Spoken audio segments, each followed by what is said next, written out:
kwogera ne Katonda buli ku makya y'ensula ennamu ekulukutira mu bulamu bwaffe ne tufuna amaanyi agatuyamba okuyita mu lunaku lwonna. Funa amaanyi nga tonnafuluma nnyumba yo. Omwagalwa agoberera programu yaffe eno era akedde naffe olwaleero. Programu yaffe eno ensulo ey'okumakya. Mukama waffe yeebazibwe era akumpeera ennyo omukisa. Kwanirizaako nnyo mu Mukama waffe Yesu Kristo. Yeebale Mukama abukeesezza nga tuli balamu. Yeebale Mukama atukoze obulungi obutagambika. Agulumizibwe nnyo era weebwe ekitiibwa. Okubanga olaba programu eno kabonero akakakasa nti okyali mulamu.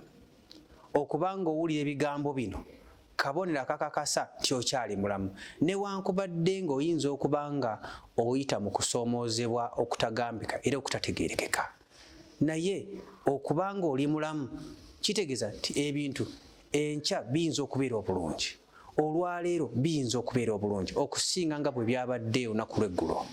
N'olwekyo Mukama akumpeera nnyo omukisa era beera n'okukkiriza okufaanana bwe kutyo nti ebintu bijja kutereera okusinga nga bwe bibadde emabega. Kwanirizaako Mukama waffe Yesu Kristo. Weebale obutakoowa kubeera ku TV yaffe eno 3ABN. Mukama agulumizibwe era aweebwe ekitiibwa. Akubuuzaako nno ate era akwaniriza mu programu eno nkyali Kwizera Lowell. Mukama mwebaza kubanga mpadde omukisa okuweereza mu maaso go. Mukama waffe yeebazibwe. Nsinziira nno mu kkanisa ey'Egayaza SDA Church, Seventh Day Adventist Church Gayaza. Mukama atuweeramu omukisa mu kyokuyiga ky'olwaleero. Ebyokuyiga byaffe nno oba ekyokuyiga kyaffe eky'olwaleero kuliko omutwe ogugamba nti ffenna twagala bingi. Ffenna twagala bingi. Era nga ekyokuyiga kyaffe kino kituukidde ku lunaku luno olwaleero ng'ennaku z'omwezi 22 August oba omwezi ogw'omunaana 2024. Mukama waffe aweebwe ekitiibwa. Kale nno nga bulijjo nga tetunaba kugenda wala, ngenda kusaba tusooke tuwulirize oluyimba olwateekeddwa.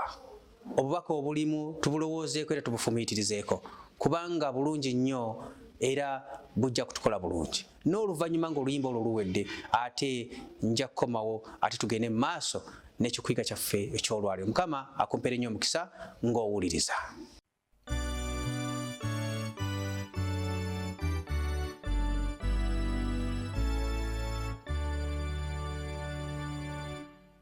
Olw'okukkiriza nyinza okulaba kwe mulokozi. Wulira kye nsaba gy'amwe ebibi byonna, leka mbeere nawe mu mirembe. Ekisa kyo Yesu kimpa amaanyi go ndiwangula. Nga bwe wanfiirira kkiriza kye nkuwa, obulamu bwange bukozese.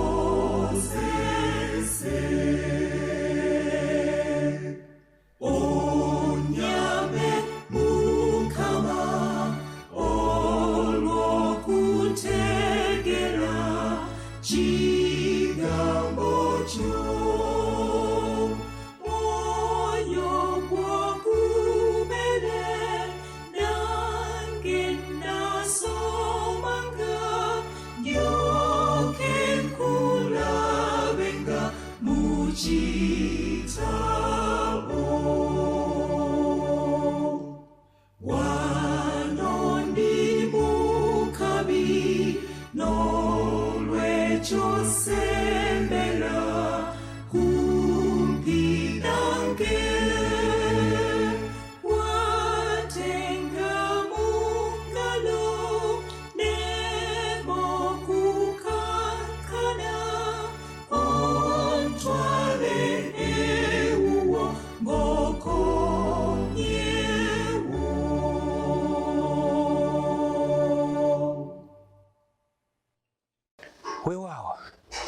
mukama waffe yeebazibwe atukoze bulungi ate obubaka obadde mu luyimba olwo butukoze bulungi ddala bubaka bulungi nnyo erinnya lya mukama waffe lyebazibwe era nina okukkiriza nti obubaka obwo tebutulese kyekimu weewaawo kankusabe tuweeyo okusaba ate tutandike ekyokuyiga kyaffe ekyolwaleero katwebaze taata waffe omukulu w'omu ggulu ogulumizibwe nnyo weebwe ekitiibwa emirembe gyonna kubanga osaanidde tweyanziza nnyo olw'omukisa gw'otuwadde okubeera abalamu tweyanziza nnyo mukama olw'omukisa gw'otuwadde okujja okulya ekigambo kyo kusaba mukama ojja otweyigiririza okuyita mwoyo mutukuvu ebigambo by'oteesese mukama bitukole bulungi okutuyisa mu nsi muno nga tuli bawanguzi n'okusinga ennyo okutuuka mu bulamu obutaggwaawo beeramu naffe nga tuyiga ogootaanye amaanyi gonna g'omulaba esitaani n'enkwezi ebyateesiteese mu kuyiga kw'olwaleero bwe tusabye n'okwebaza nga tuyita mu linnya erya Yesu Kristo omulokozi waffe amiina amiina amiina. Omwagalwa,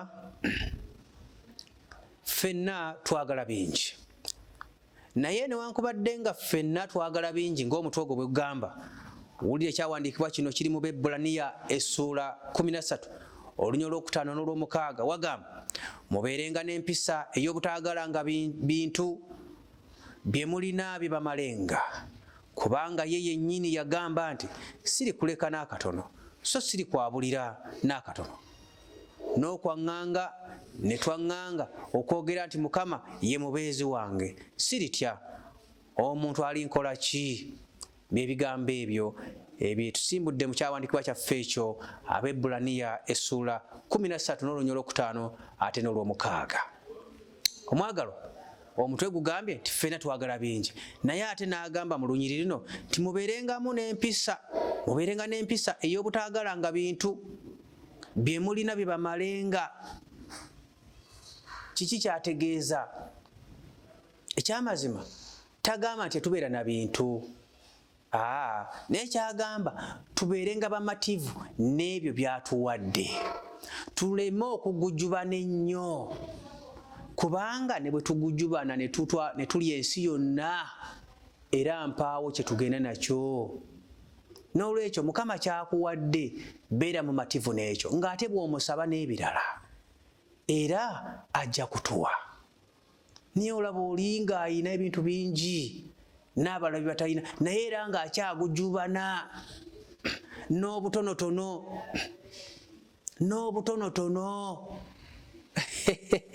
obwandibadde kankose ekigambo obwandibadde obwabaavu obwandibadde obwabo ate abali obubi ennyo okumusinga. N'olwekyo mukama atuyambe tubeerenga bamativu n'ebyo byatuwadde kubanga amanye era nti twetaaga n'ebirala bingi. Amiina nnyo omwagalwa. Tulaba ku programu eno oluyimba olwakyaka ennyo mu myaka gyaffe egy'ekivubuka lwalimu ebigambo bino ffenna twagala bingi ffenna twagala bingi twagala bingi ffenna twagala bingi bingi era bingi ddala.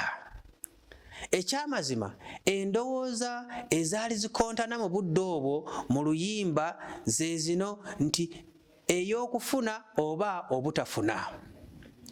Mu bigambo by'omutume Pawulo agamba nti obuluvu bukontana n'obumativu naye Katonda kyatwetaagiza kyekiriwa kwe kubeera abamativu n'ebyo by'aba atuwadde okusinga okubeera abaluvu. Omuluvu yoyo atakkuta buli kamu ayagala akafaakuuze buli kamu ayagala akafune buli kamu ayagala akeddize buli kamu ayagala akatwale n'ekitali kikyayagala akitwale. Obwo bwe buluvu. Naye okubeera abamativu ekyo Katonda kyatwagaliza nga ekitono ky'ofunye oba ekingi ky'ofune oba kyonna ky'ofunye mazima ddala ng'oli mumativu n'ekyo ekyo Katonda kyatwagaza. Katusooke okukitangaaza nti okubeera omumativu tekitegeeza kufiirwa buli ky'olina nedda. Obutaagala kweyongerako kiyinza kutegeeza kugaana mpisa etuukiridde. Naye omwoyo w'okumatira Pawulo gwayogerako mu Bebbulaniya 13:5 ne mu Bafiripi essuula 4:11 talina wakwataganira na kubeera wabula na kufuna okubanga tolina oba okuba n'ebintu. Kyatugamba kye kino Pawulo nti twetaaga okumanya engeri y'okubeera abamativu. Twetaaga okumanya embeera oba engeri ey'okubeera abamativu. N'ebyo bye tuba tulina oba bye tuba tufunye. Omwagalwa atulaba ku programu eno ensulo ey'okumakya. Katonda nsaba akuyambe nanga nnyambe. Tubeerenga bamativu n'ebyo by'aba atuwadde. Tuleme okugujubana, tuleme okuluvuubana n'ebyo ebitali byaffe. Abamu batuuka n'okutta abalala basobole okweddiza ebyo bye balina, so nga ate nabo balina bye balina. N'olwekyo beeranga mumativu n'ekyo Katonda kyakuwadde. Era Katonda amanyi nti okyetaaga ebirala bingi era ajja kubikwongera. Naye era tagamba nti tusaanye tufune endowooza y'okulekawo ebyo bye twetaaga. Nedda, Katonda tumusaba emmere yaffe. Olw'ebigambo bino, Katonda tumusaba emmere yaffe eya buli lunaku, naye era tukola ne tufuba okugifuna. Eyo nno nsonga nkulu. Newankubadde nga Katonda atwagala nnyo, newankubadde nga Katonda afaayo gye tuli, newankubadde nga Katonda ye mugabirizi, naye era atukubiriza okubeera abakozi. Tuleme okubeera abangalo bunani ababeerawo mu kitundu kukuba misota. Ayagala tubeere bakozi, kubanga bwe tuba nga tulina kye tukola, ekyo kyawa omukisa, ekyo kyagabirira, ekyo kyafukirira omukisa. Naye gwe bw'otuula awo n'ogamba nti Katonda mulungi ennaku zonna, era Katonda mugabirizi, yatubeezaawo, kituufu, naye ayagala ng'okola, ng'olinako ky'okola. Okukola tekitegeeza genda mu ofiisi.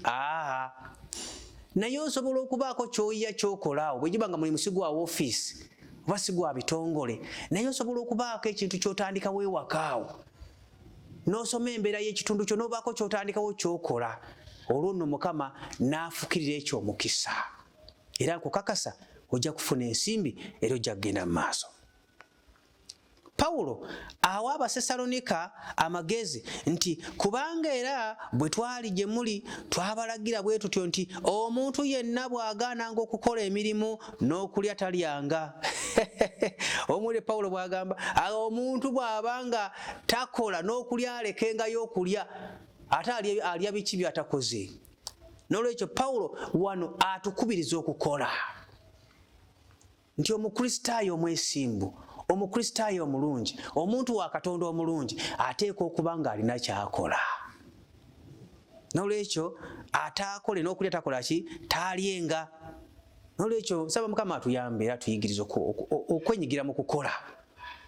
Okukola omulimu kasa guba nga guvaamu ensimbi. Eri abantu obwavu bubaluma bujira okubatta, naye lwakubanga banyooma emirimu. Waliwo emirimu gye baga nti egyo sigikola, nze nasoma nnyo. Kituufu weebale kusoma, naye bw'obanga gwe wasoma tegunnaba kujja, gira ng'okola guno ogukuleetera akasente kosobola okuba nga kakubeezaawo oleme okusabiriza n'okubba. N'olwekyo omwagalwa, eyo nsonga nkulu nti kitugwanira okukola. Kavuna oba nga oli mulamu, oteeka okukola okusobola okuyimizaawo obulamu bwo, okubeezaawo obulamu bwo, kubanga ekyo Mukama kyasanyukira, era mu ebyo bye tukola byawa omukisa. Katonda tasobola kuyiwamu okukisa mu bbanga awo, naye ateeka okubeerako enkwaso kwayisa omukisa nga gwe mulimu ogwo gw'okola. Kasita omulimu ogwo guba nga teguvumaganya linnya lya Katonda, gamba si mulimu gwa kubba, gwa kukola bwa kkondo, gwa bwamalaaya n'ebiringa ebyo, naye bw'oba nga mulimu mwesimbu, mulimu ogwesa Katonda ekitiibwa, Katonda agugabira era akuwa omukisa. N'olwekyo ebigambo ebyo Pawulo yabyogera nti ataakole n'okulya taalyenga, tubisanga mu Basesalonika ekyokubiri essuula 3 n'olunyiriri olw'10. Enjigiza y'obumativu ebeera ndowooza ya kuteeka bwesige mu Katonda. Amiina. Bw'obeera n'obumativu kiba kitegeeza nti otadde obwesige bwo mu Katonda, nti yakulabirira, yakubeezaawo, era byonna mu byonna yeye eri obulamu bwo. era empisa eyo y'obumativu eba ekutuusa n'okubeera omwegendereza mu nsaasaanya, era mpisa yakumanya ngeri yakusiima era n'okusanyukira mu ekyo ky'olina, oba kingi oba kitono. Ebeera ndowooza yakwebaza na mutima musaasizi. Enjigiriza y'obuluvu ndowooza ya bujeemu, weetegereze nnyo wano olabe. Ate enjigiriza y'obumativu yetutuusaako bino: okubeera abasaasizi, okubeera n'endowooza y'okwebaza n'omutima omusaasizi n'ebirala byonna. Naye ate enjigiriza y'obuluvu ndowooza ya bujeemu, kuyaayaanira ebyo bye tutalina, butakkuta wadde nga tulina bingi, era y'endowooza ekontana n'okukwatirwa obujja abalala bye balina. Owulira ekigambo ekyo? Obuluvu n'obutali bumativu buleetera okukwatirwa abalala obujja. Singa omuntu muliraanwawo oba mukwano gwo oba omuntu yenna alina akalungi katuuseeko, mu kifo ky'okugamba nti Mukama nange nsaba onsobozese embeere ng'oyo, ate omukwatirwa bujja, omukyawa, omuwalana, omulaba bubi, ogamba ye alifa lumba eki n'ebiringa ebyo. Naye Katonda gwe omutima ogufaanana bwe gutyo tagwagala mu bantu be, tagwagala mu baana be, kubanga mutima mubi. Ogwo mutima gwa Setaani, era Setaani yaleeta omutima ogufaanana bwe gutyo, ogutayagaliza balala kubaako akalungi ke batuukako. N'olwekyo omwagalwa alaba puroguramu eno, ndowooza ensonga ogiraba. Katonda ayaga tubeere bamativu, n'ekyo kyatuwadde okusinga okubeera abaluvu, abatamatira, abalulunkana n'ebyo bye tutalina, naye ate nga twagala kubifuna mu ngeri mbi, mu ngeri nzibu. Ng'enjogera ennaku zino abavubuka gye bakozesa ne bagamba nti erinnya oba ensimbi bwe zikulema okukola mu bulungi ozikola mu bubi. Ffe abaana ba Katonda abakristaayo si bwe tukola. N'olwekyo buli kye tulina okufuna, buli kye tulina okutuukako, tulina okukituukako mu bulungi era mu ngeri eweesa Katonda ekitiibwa.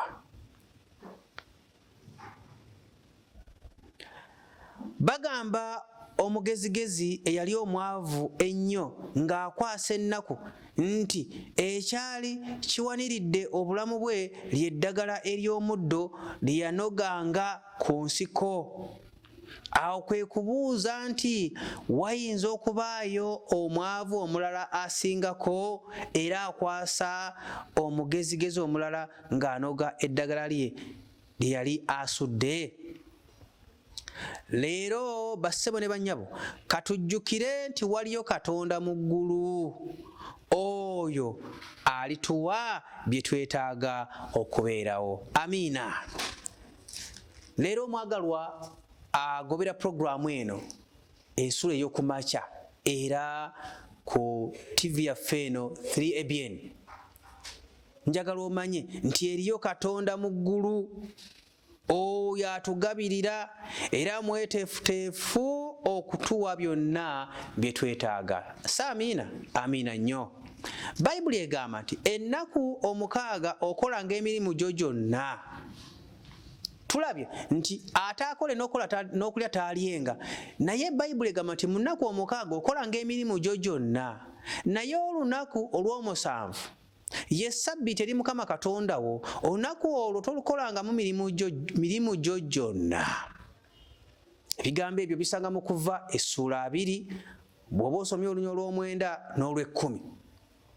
Katonda tayagala bangalo bunani nga bwe njogedde waggulu, era si mweteefuteefu kuwa mukisa gwe bbanga kuguyiwa buyimu bbanga awo nga tewali kyaguteereddeko. Katonda anoonya kiki ky'okola ekyenkalakkalira ekitegeerekeka, alyoka awa ekyo omukisa, abunduggule omukisa gwe ku kintu ekyo ky'okola, ku mulimu ogwo gw'okola. Mulimu ki gw'okola omwagalwa? Buubuno bukedde, Mukama abukeesezza. ogenda kukola ki oba ogenda kusiiba nga odeno neeri olinga kitengejja. Katonda musabe akuwa amagezi okusobola okutandikawo kyosobola okukola nga kivaamu ejjamba ate nga kiweesa n'erinnya lye ekitiibwa. N'olwekyo Katonda mweteefuteefu okutuwa omukisa. Agambye ennaku 6 zonna tukole, tuli baddembe okukola emirimu, naye lunaku lumu lwokka lwa Ssabbiiti, lunaku lw'omusanvu. Olunaku olwo nno si lulala, lwe lunaku olwa Saturday, lwe lunaku olw'omusanvu. Newankubadde ng'ensi yeerowooza nti olunaku olutuufu era olunaku olw'omusanvu, olunaku olw'omusanvu oba olunaku olwa Ssabbiiti ye Sunday. Naye nedda, Sunday bw'oba otunudde mu byawandiikibwa ebitukuvu Bayibuli, ojja kulaba nga Sunday lunaku olusooka mu wiiki. N'olwekyo baako kyokola mu nnaku 6 okutandika n'olunaku olusooka olwa Sunday. Olwo luwummule ku lunaku olw'omusanvu olwa Saturday era lunaku olwa Ssabbiiti. Ng'omaze okukola emirimu egyo mu nnaku ezo 6, Katonda akusuubira okuwummula ku lunaku olwa Ssabbiiti. Ye Ssabbiiti lwe luliwa? Ssabbiiti ngambye lwe lunaku olwa Saturday. Singa osomye mu Luka essula 23, Luka 23 olunya olwa 5 mpaka olwa 5:6, ojja kulaba nti ayogera ku biki ebyaliwo Yesu Kristo ng'agenda okukomererwa. Olunaku lwe yakwatibwa n'atulugunyizibwa n'azunzibwa mu makooti ag'enjawulo, naye awunzeko olunaku olwo olwa Friday lwafiiriddeko. Naye ku lunaku oluddako olw'enkeera ye yali ey'okubeera Ssabbiiti olunaku olw'omusanvu. Kugambye ejja kusomayo olw'obudde Luka essula 23 olunya olwa 5 mpaka olwa 5:6, ojja kulaba ebigambo ebyo bye njogera. So nga ate bw'oba osomye mu Luka essula 24 olunya olusooka mpaka olw'omukaaga, ojja kulaba nga akulaga nti ku lunaku olusooka mu wiiki Yesu n'azuukira nga lwe lunaku olwa Sunday. Era olunaku olwa Sunday nga tuli ku mazuukira ga Yesu Kristo, kyolunaku olwa Sunday bagamba nti azuukidde nga bwe yagamba.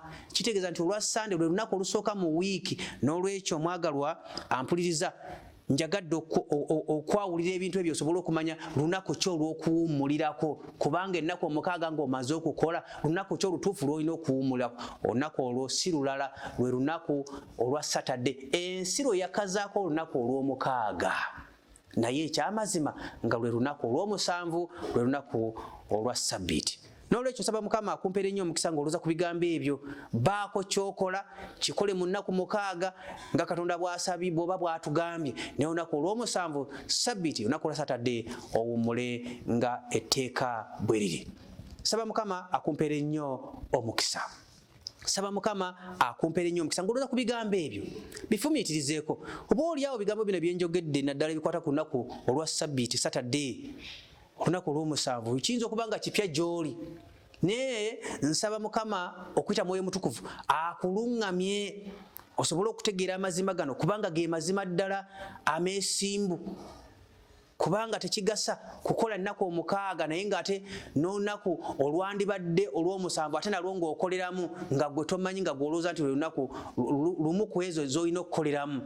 N'olwekyo olunaku olwa Ssabbiiti lunaku lukulu eri Mukama, olunaku olw'omusanvu Saturday. Saba Mukama akuwa omukisa otandike n'okusinza ku lunaku olwo bw'obanga tebadde empisayo, kubanga mazima ddala olwo lwe lunaku Mukama naye lweyawummulirako bwe yamala okutonda byonna mu nnaku 6, olunaku olw'omusanvu n'awummula. Kankusabe tuweeye kusaba olw'obudde obuno ate tumalize ekyokuyiga kyaffe. Katusabe. Taata waffe omukulu w'omu ggulu, ogulumizibwe oweebwe ekitiibwa emirembe gyonna kubanga osaanidde. Tweyanzizza nnyo Mukama kubanga obadde wamu naffe nga tuyiga. Weebale teebuwa bukeesezza olwaleero. Taata waffe tuwa omukisa nga tufuluma okugenda okukola emirimu gyaffe. Leka Omwoyo Omutukuvu atukulembere. N'ebigambo bye tuyize Mukama olwaleero leka byobeere ettoffaali eddene eryeyongera ku bulamu bwaffe obw'okukkiriza. Olwo tutambule ng'abaana abaweesa eryala ekitiibwa era abaana abateekebwateekebwa olw'okusikira obulamu obutaggwaawo. tuwe omukisa mirimu gyaffe kye tugenda okukola. N'abo abatalina mirimu Mukama bawa amagezi n'okulungamiza basobole okufuna emirimu, basobole okukola, babe nga bazza ekitundu eky'ekkumi n'ebirabo ate n'okuba nga baweesa erinnya ly'ekitiibwa. Yongere kutulungamya twolunaku olungi gootaanya amaanyi g'omulabe Sitaani n'enkwezi bina byateeseteese ogulumizibwa ate naffe tuweebwa omukisa kubanga tusabye byonna n'okwebaza nga tuyita mu linnya lya Yesu Kristo omulokozi waffe. Amiina, amiina, amiina. Saba Mukama akumpere nnyo omukisa omwagalwa abadde agobera pulogulaamu eno. Beera bulungi, Mukama akunkuumire. Amiina. Okwogera ne Katonda buli ku makya y'ensula ennamu ekulukutira mu bulamu bwaffe ne tufuna amaanyi agatuyamba okuyita mu lunaku lwonna. Funa amaanyi nga tonnafuluma nnyumba yo.